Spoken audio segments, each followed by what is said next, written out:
Greetings, my name is Kerry and welcome back to my channel.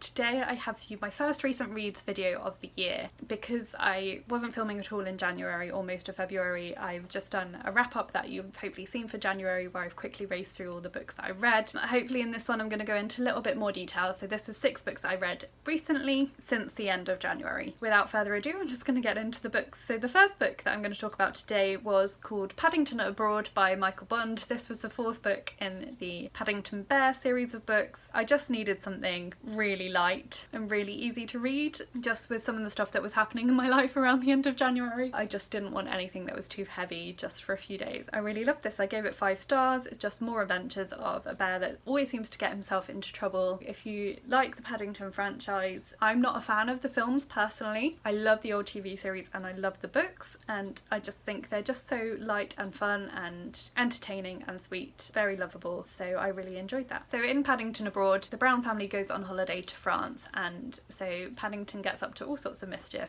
and adventures. Yeah, it's just a really lovely story. There's not really a lot more to say about it really. The next book that I read was The Thursday Murder Club by Richard Osman. So Richard Osman is a TV presenter in the UK, does sort of quiz shows and stuff like that. Quite a well-known personality, and this was his first book. It's a murder mystery story, as you would kind of gather from the title, set in a retirement community. The 4 main characters that make up the Thursday Murder Club are all people that have retired to this community, and they generally would try and solve cold cases. So a former member of the group was in the police, and she had a number of cold case files that they would discuss as a group. So this group generally meets and just has a chat about these old cases, but then one day actually someone that is known to the community gets murdered and they decide they want to try and help solve it. It was relatively entertaining. I had a few issues with the writing style that I didn't particularly love. There's been a lot of hype about this book in the UK. I think just because the author is fairly well known anyway, not as an author. I think as soon as I started reading, I lowered my expectations when I realised I wasn't particularly going to love the writing style, and I ended up giving it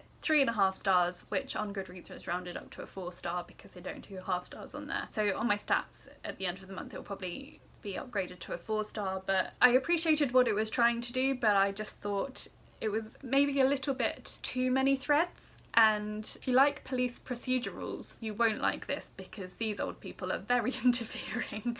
There were a couple of times I was like, I can't believe you're actually letting these characters do this. So my dad's just read it as well. I lent it to him when I finished with it, and he said similarly some of the things are a little bit too many red herrings, I think was his sum up of it. But it was quite enjoyable, so if you like kind of cozy mysteries, it's worth a read. Just don't expect it to be as good as Agatha Christie, I would say. The next book that I finished was called Unspoken by Margot Me. So this is his memoir. I received this one from NetGalley as an e-arc in exchange for an honest review, and hopefully by the time I post this video I will have written a full review on my blog, which I will link to below, and I'm intending to do a joint video review of this and another book. I just haven't had time to do it at the time of filming this video, so that will be coming soon on this channel. This book doesn't actually release until I think towards the end of March, so I'm not going to go into a lot of detail now because those reviews are coming. Margot Me is a UK clean rap artist, I think is the term, so he doesn't swear or talk about like drugs or sex or other stuff like that in his work. So he's not someone that I listen to his music regularly. There are 1 or 2 songs that I'd come across that they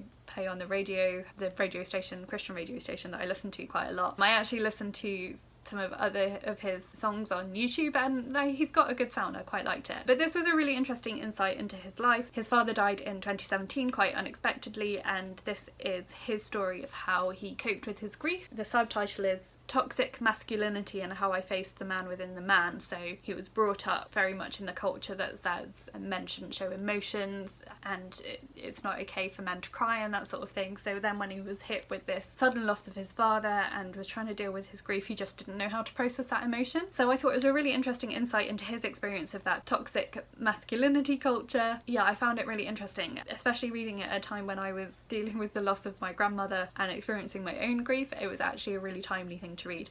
So I will have more thoughts coming in a review soon. Check my blog to see if I've written it there, and there will be a video review coming soon as well. So I gave that one 4 stars. The next book that I finished, The Empire of Gold by S.A. Chakraborty. I finally read it, and I love this book so much. I love this series so much. This has become one of my all-time favourite series. I just can't say enough good things about it. So I can't really talk too much about what happens in this book specifically because it's the 3rd one in a trilogy. But the first book, all the books follow a character called Nari, and she has grown up as an orphan in Cairo in Egypt, doesn't know anything about her background, and then in the first book one day she accidentally summons Deva, who is a fire elemental. They also sometimes refer to themselves as Jinn. She gets taken away to Daevabad and gets caught up in a lot of court intrigue, and the story just develops from there through the 3 books. So Nari is one of the perspective characters, the Deva Dara is the second one, and then the 3rd one is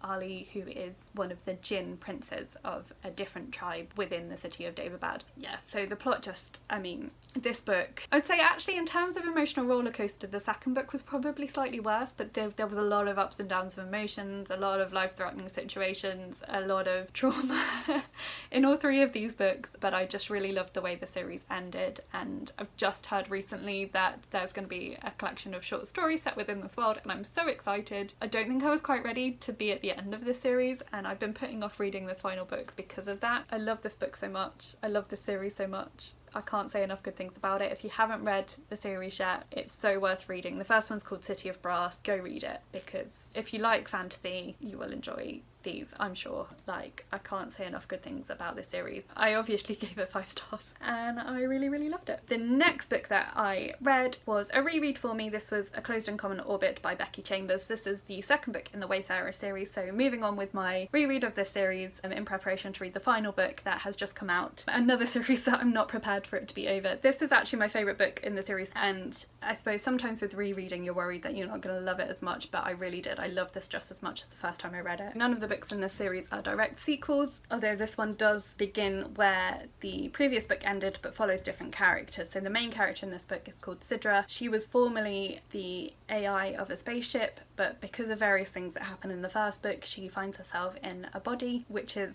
technically illegal, and it's about her finding her way, fitting in with society and getting used to everything that's happened to her. And that story is paralleled with the story of Pepper, who is a character that appeared a couple of times in the first book. She really takes Sidra under her wing, and it goes back and traces Pepper's story of how she ended up where she is from her childhood as kind of a clone on a planet that genetically engineers all its citizens to fulfill certain roles, and how she escapes from that existence. Really, really cleverly written and put together. I love this book so much. I love this series so much, and this, as I say, was my favourite first time I read it. It still is at the moment my favourite. I haven't quite finished the series yet because the 4th book has just come out, but I'm really looking forward to reading that at some point soon. And just if you like sci-fi and you haven't picked up this series yet, you really should. And then the final book I'm going to talk about today, I just finished yesterday morning, and this was called Margot Me by Juno Dawson. So this is a young adult contemporary / historical fiction. It's told over 2 time periods. So it follows Fliss, who is 16, and it's set around the turn of the millennium. She and her mum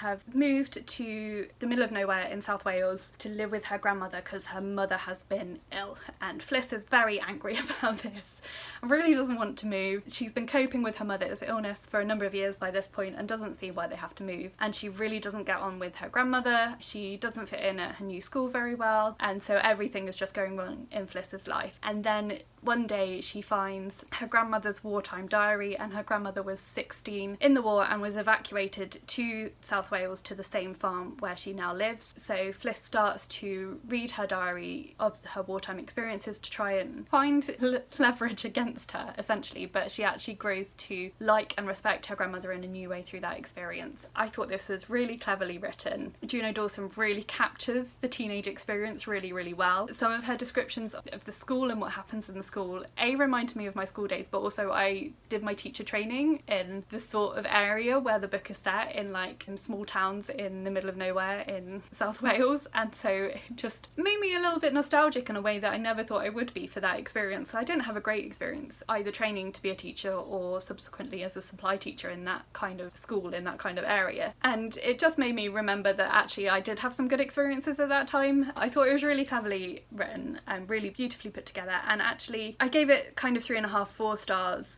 I really grew to enjoy Fliss as a character. She was a little bit annoying in places, but actually I grew to care about her journey and Margot's journey, her grandmother, to the point where it actually made me quite emotional towards the end at some of the stuff that happened in that book. So yeah, I thought it was really cleverly written. This was my first time reading Juno Dawson, and I think I will read more of her contemporary young adult books. I think she's written some sort of more of the horror stuff as well, and I don't really enjoy horror, so I probably won't read them, but I would definitely read more of her contemporary books. And I think she's written some non-fiction as well about queer and trans experience, and so I'm interested to read that as well and hear more of her own story, because I think her story sounds really fascinating. Yeah, so I was really glad I got that one as an ebook from the library, so I was really glad to have had the opportunity to read that. That's all the books that I have to talk about today. I really enjoyed all of them. Everything's been 3.5 stars or higher, and a couple of books that are like favourites. I've not given any content warnings, so I will link to the Book Trigger Warnings website for the entries for each of these books that are featured on our website, so that you can check out if the books are safe for you to read, or if there's anything that you need to be aware of going into them that you might find harmful or triggering.